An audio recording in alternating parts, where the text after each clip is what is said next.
Hello everyone, কেমন আছো সবাই? আশা করছি সবাই অনেক ভালো আছো। আর আজকে আমি তোমাদের সাথে শেয়ার করব রসমালাই কেকের রেসিপি।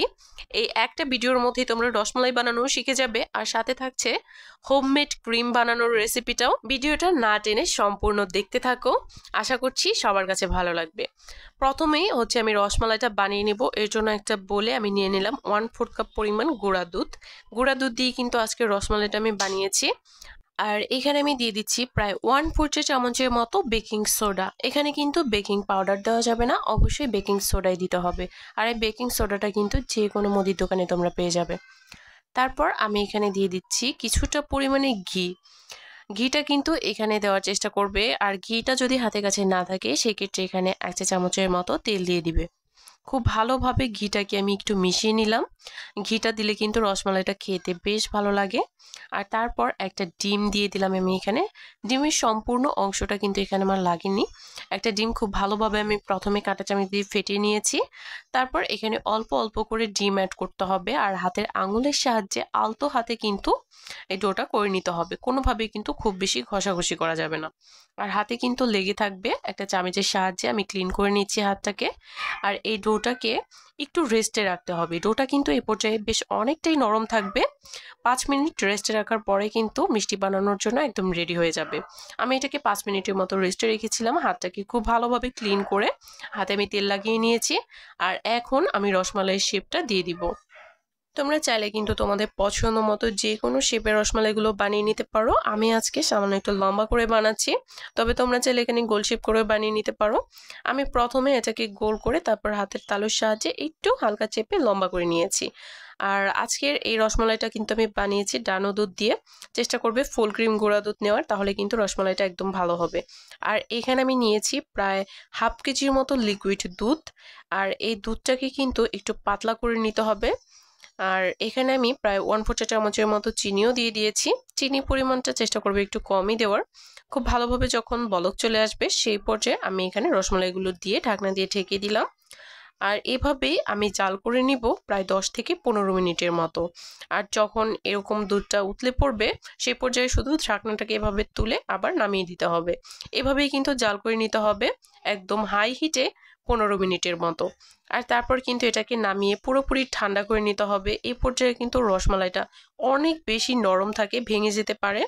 খুবই সাবধানের সাথে রসমালাইগুলোকে তুলে নিচ্ছি। এই মিষ্টিগুলোকে কিন্তু দেখতে একটু এবড়ো তেবড়ো লাগছে উপরের দিকটা, আর এগুলোকেই কিন্তু দেখতে ভালো লাগবে যখন ঘন দুধে জাল করা হবে, একদম রসে টইটুম্বুর হয়ে যাবে তখন। কিন্তু আজকে আমি আর এটাকে ঘন দুধে জাল করব না, যেহেতু আজকে রসমালাইটা দিয়ে আমি কেক বানাবো, তাই আর ঘন দুধে জাল করব না। এটা কিন্তু এভাবেও খেতে বেশ ভালো লাগে। সবগুলো মিষ্টি কিন্তু আমি এভাবে তুলে নিয়েছি, আর বাকি যে দুধটা থাকবে সেটা দিয়ে কিন্তু পরবর্তীতে আমি ক্রিম বানিয়ে দেখাবো। আর এখন কিন্তু আমি প্রথমে কেকটাকে বানিয়ে নিব। এর জন্য এখানে আমি প্রথমে 2টা ডিমের সাদা অংশকে খুব ভালোভাবে বিট করে নিব। আর তোমাদের হাতের কাছে যদি হ্যান্ড বিটারটা না থাকে সেই ক্ষেত্রে কিন্তু তোমরা এখানে যে কোনো হ্যান্ড উইক্স অথবা কাঁটা চামচের সাহায্যেও কিন্তু ডিমটাকে ফোম করে নিতে পারো। সেই ক্ষেত্রে সময়টা কিন্তু একটু বেশি লাগবে। আমি এখানে 2টা ডিমের জন্য হাফ কাপ পরিমাণ চিনি দিয়েছি। চিনিটা তোমরা যদি বেশি খাও তাহলে কিন্তু এখানে বেশিও দিতে পারো, আর যদি মিষ্টি কম খেতে পছন্দ করো তাহলে আরও একটু কমিয়েও দিতে পারো। খুব ভালোভাবে চিনিটা দেওয়ার পরে আমি এটাকে বিট করে নিলাম। প্রথমে কিন্তু আমি সাদা অংশটাকে হালকা একটু বিট করে নিয়েছি, তারপরে কিন্তু চিনিটা দিয়েছি। প্রত্যেকটা স্টেপ কিন্তু কেক বানানোর সময় অনেক বেশি ইম্পর্টেন্ট। চেষ্টা করবে প্রত্যেকটা টিপস ফলো করার, তাহলে কিন্তু কেকটা একদম পারফেক্ট হবে। ডিমের সাদা অংশটা খুব ভালোভাবে বিট করা হয়ে গেলে আমি এখানে কুসুমটা দিয়ে দিলাম। আর এখানে আমি দিয়ে দিলাম তেল। এখানে আমি প্রায় 3 থেকে 4 টেবিল চামচের মতো তেল দিয়েছি। তেলের পরিমাণটা কিন্তু খুব বেশি দিতে হয় না। আর সবশেষে আমি এখানে দিয়ে দিয়েছি ভ্যানিলা এসেন্স। ভ্যানিলা এসেন্সটা যদি হাতের কাছে না থাকে সেক্ষেত্রে কিন্তু স্কিপ করতে পারো। আর এখানে কিন্তু ভিনেগারও দিতে হবে। ভিনেগারটা প্রথমে আমি দিতে ভুলে গিয়েছিলাম, পরবর্তীতে কিন্তু আমি এখানে ভিনেগার দিয়েছি। আর ভ্যানিলা এসেন্সের পরিমাণ দিয়েছি আমি প্রায় এখানে 1 চা চামচের মতো। শুকনো উপকরণগুলো আগে থেকে আমি চালিয়ে নিই, পরবর্তীতে কিন্তু আমি একেবারে চেলে এখানে দিয়ে দিচ্ছি।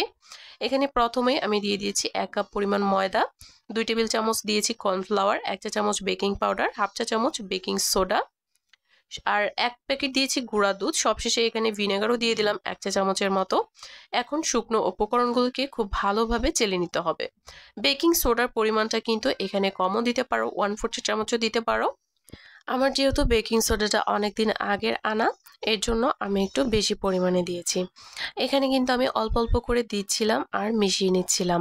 চেষ্টা করবে শুকনো উপকরণগুলো আগে থেকে চেলে নেওয়ার আর তারপর 3 থেকে 4 বারে এখানে অ্যাড করার। আর খুবই আলতো হাতে কিন্তু এটাকে মিশিয়ে নিতে হবে, তাহলেই কিন্তু কেকটা পারফেক্ট হবে। এই তো সবশেষে কিন্তু আমি এটাকে চেলে দিয়েছি আর তারপর খুব ভালোভাবে মিক্সড করে নিয়েছি। এখন কিন্তু ব্যাটারটা একদম রেডি। আমি বিটারের কাঁটাটা কিন্তু ক্লিন করে নিচ্ছি। আর আমি কিন্তু কেক মোল্ডটাও রেডি করে নিয়েছি। সামান্য একটু তেল ব্রাশ করে দিয়েছি আর নিচে কিন্তু একটা কাগজ দিয়ে দিয়েছি। রাউন্ড শেপের মোল্ড নিয়েছি। তোমাদের হাতের কাছে যদি এরকম মোল্ড না থাকে সেক্ষেত্রে কিন্তু তোমরা সসপ্যানে করেও কেকটা বানিয়ে নিতে পারো। একটু ওপর থেকে আমি ব্যাটারটাকে ঢেলে দিচ্ছি, এতে করে কিন্তু ভিতরে বড় ধরনের বাবলস হবে না। আর আজকের কেকটা কিন্তু আমি একটা অ্যালুমিনিয়ামের পাত্রে বেক করব, একদম গ্যাসের চুলায়। আর আমি কিন্তু সবসময় গ্যাসের চুলায় কেক বেক করি। চেষ্টা করবে অ্যালুমিনিয়ামের পাত্রেই নেওয়ার, তাহলে কিন্তু কেকটা একদম পারফেক্ট হবে। উপরেও কিন্তু খুব সুন্দর একটা কালার আসবে। নিচে একটা স্ট্যান্ড বসিয়ে দিয়েছি, কোনো রকম বালি লবণ ছাড়াই কিন্তু আজকের কেকটাকে আমি বেক করে নিয়েছি। একদম লো হিটে এটাকে বেক করে নিয়েছি প্রায় 50 মিনিটের মতো। 40 মিনিট পরে কিন্তু তোমরা একবার চেক করে নিবে একটা টুথপিকের সাহায্যে যে এটা ক্লিন আসছে কিনা। যদি ক্লিন আসে তাহলে মনে করবে কেকটা হয়ে গিয়েছে। আমার কেকটা কিন্তু হয়ে গিয়েছে, আমি নামিয়ে নিয়েছি আর এখন তোমাদেরকে ক্রিম বানিয়ে দেখাচ্ছি। রসমালাইয়ের মিষ্টিগুলো ওঠানোর পরে যে দুধটা ছিল সেই দুধটাই কিন্তু আমি এখানে নিয়েছি। এর জন্য কিন্তু মিষ্টির পরিমাণটা এখানে একটু কম দিয়েছি। 1/4 কাপের থেকে বেশ অনেকটাই কম দিয়েছি এখানে মিষ্টির পরিমাণ। আর 1/4 কাপের মতো দিয়েছি কর্নফ্লাওয়ার।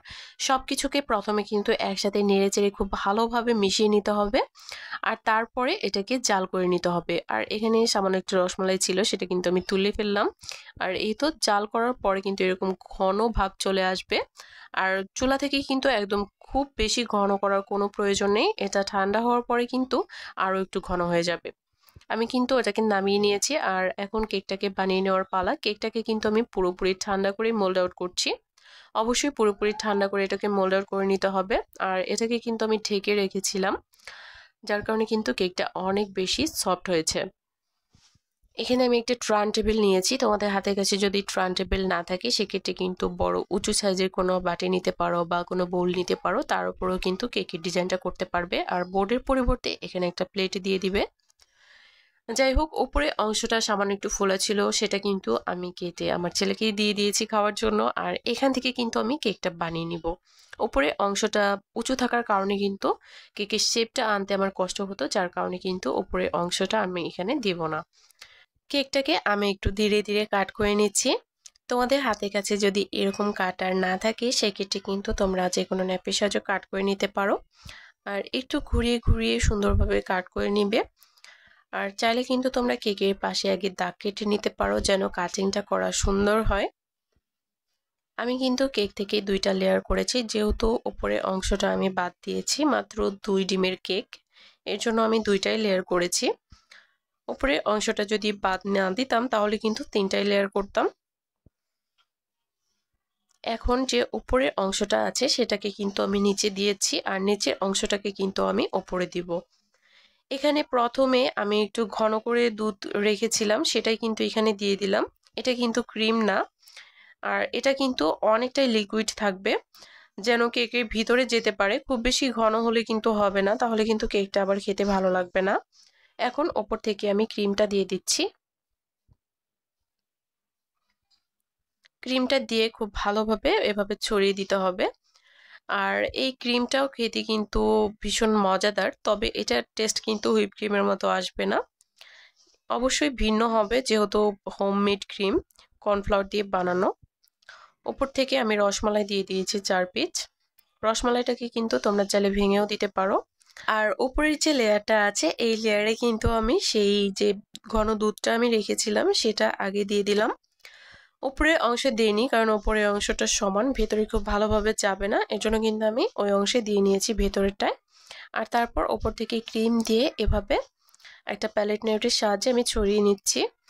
আর এখানে কিন্তু তোমরা এই কাজটাও কোনো একটা স্প্যাচুলার সাহায্যে কিন্তু করে নিতে পারো, যাদের কাছে প্যালেট প্রিন্ট নেই। আর যাদের কাছে আছে তারা তো খুব সহজে ইজিলি বানিয়ে নিতে পারবে। আমি কিন্তু ওপরে সামান্য একটু কালার করব, এর জন্য আমি এখানে দিয়ে দিচ্ছি রেড ফুড কালার। প্রথমে কিন্তু ওপরে একটু ক্রিম আমি দিয়ে নিয়েছি, কারণ বেশি কালার করা কিন্তু ভালো না, কালারটাকে চেষ্টা করবে অ্যাভয়েড করার। যাই হোক, আমি এখানে রেড ফুড কালারটা দিয়ে দিলাম। আর ফুড কালারটা দেওয়ার পরে কিন্তু ক্রিমটার একটু দানা দানা হয়ে গিয়েছে। যাই হোক, রেড ফুড কালারটা দেওয়ার পরে কিন্তু খুব সুন্দর একটা পিঙ্ক কালার চলে এসেছে। আর এই বেবি পিঙ্ক কালারটা কিন্তু বাচ্চারা অনেক বেশি পছন্দ করে। খুব ভালোভাবে সাইডেও দিয়ে দিচ্ছিলাম। আর এই ক্রিমটা কিন্তু অনেকটাই নরম টাইপের হয়, এটা দিয়ে কাজ করার সময় কিন্তু একটু অসুবিধা হবে, একটু ধৈর্য ধরে কিন্তু করতে হবে।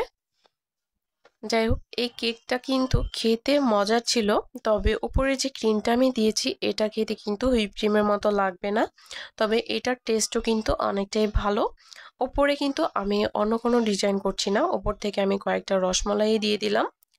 আর এই তো, এটা কিন্তু আমার কেকের ফাইনাল লুক, একদম হোমমেড কেক। চেষ্টা করেছি সকল টিপস সহ এই রেসিপিটা তোমাদের সাথে শেয়ার করার। আশা করছি সবার কাছে ভালো লেগেছে। ভিডিওটি ভালো লাগলে একটা শেয়ার দিয়ে পাশেই থেকো। আজকের মতো এই পর্যন্তই।